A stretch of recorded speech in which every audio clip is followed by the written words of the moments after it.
শাওয়াল মাসে আরো যেসব আমল করা উচিত: নফল ইবাদত বৃদ্ধি করা, তাহাজ্জুদ, দোহার নামাজ পড়া, কোরআন তেলাওয়াত করা, অর্থ ও তাফসির সহ পড়া, আত্মীয়দের সঙ্গে সুসম্পর্ক রাখা, আত্মীয় স্বজনদের হক আদায় করা, গরিব দুঃখীদের সাহায্য করা, দান সদকা করা, এতিমদের খাওয়ানো। আসসালামু আলাইকুম। শাওয়াল মাসের ফজিলত ও আমাদের করণীয়। সম্মানিত মুসলিম ভাই ও বোনেরা, আসসালামু আলাইকুম ও রহমতুল্লাহি ও বারাকাতুহু। রমজানের পরই আসে শাওয়াল মাস, যা ফজিলতপূর্ণ ও বরকতময় মাস।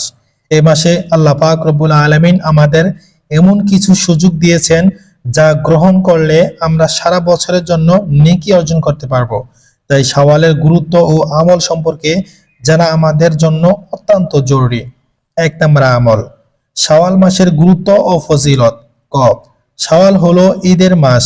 এই মাসের প্রথম দিনেই আমরা ঈদ উল ফিতর উদযাপন করি, যা এক মাস সিয়াম সাধনার পর মুসলমানদের জন্য আনন্দের দিন। খ, শাওয়াল হলো ইবাদতের ধারাবাহিকতা বজায় রাখার মাস। রমজানের পর অনেকেই ইবাদতে শিথিলতা দেখায়, কিন্তু যারা আল্লাহর নৈকট্য লাভ করতে চান তাদের জন্য শাওয়াল মাসই এক উত্তম সুযোগ। 2, শাওয়ালের 6 রোজার ফজিলত। হাদিসে এসেছে, রাসূল সাল্লাল্লাহু আলাইহি সাল্লাম বলেছেন, যে ব্যক্তি রমজানের রোজা রাখলো এবং এরপর শাওয়ালের 6টি রোজা রাখলো, সে যেন পুরো বছর রোজা রাখলো। মুসলিম শরীফের হাদিস 1164।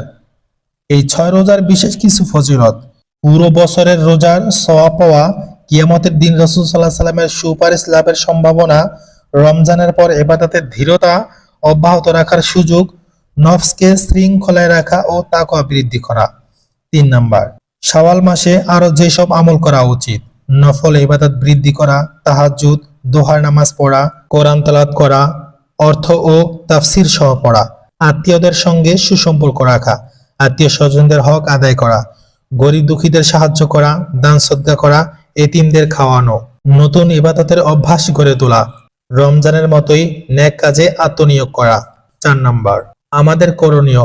প্রিয় মুসলিম ভাই ও বোনেরা, শাওয়াল মাস আমাদের জন্য এক বিশেষ নিয়ামত।